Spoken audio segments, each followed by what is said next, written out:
Breakfast সেরে আর hotel থেকে নিজেদের লাগেজগুলো কালেক্ট করার পর আমরা সোজা চলে গেছিলাম সাইট সিনগুলো দেখার জন্য। তো আমরা প্রথমেই চলে গেছিলাম পিস পাগোডা।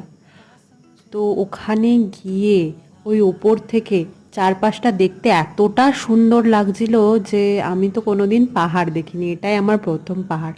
আমি খুব একটা কোথাও ঘুরতেও যাইনি ওই দীঘা পুরী ছাড়া। তো প্রথমবার পাহাড়ে গিয়েই আমার নিজেকে মাউন্টেন লাভার বলতে ইচ্ছা করছিল, যদিও বা আমি একটু বেশিই শীত কাতুরে, আমি এখানকার ঠান্ডাই সহ্য করতে পারি না। তো তারপর সেখান থেকে আমরা চলে গেছিলাম বাতাসিয়া লুপে। ওইখানে গিয়ে আমরা অনেক ফটো টটো তুলি।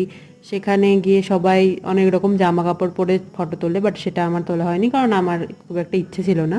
তো তারপর সেখান থেকে আমরা চলে গেছিলাম হচ্ছে লেপচা জগতে। ওখানে তো আলাদাই একটা সৌন্দর্য, ওই কুয়াশা ভরা জঙ্গলে একটা বেশ রোমাঞ্চকর ফিলিং হচ্ছিল। আমার তো মনে হচ্ছিল আমি এখানে ট্রেকিং করতে যাব, আমার এত ভালো লাগছিল যে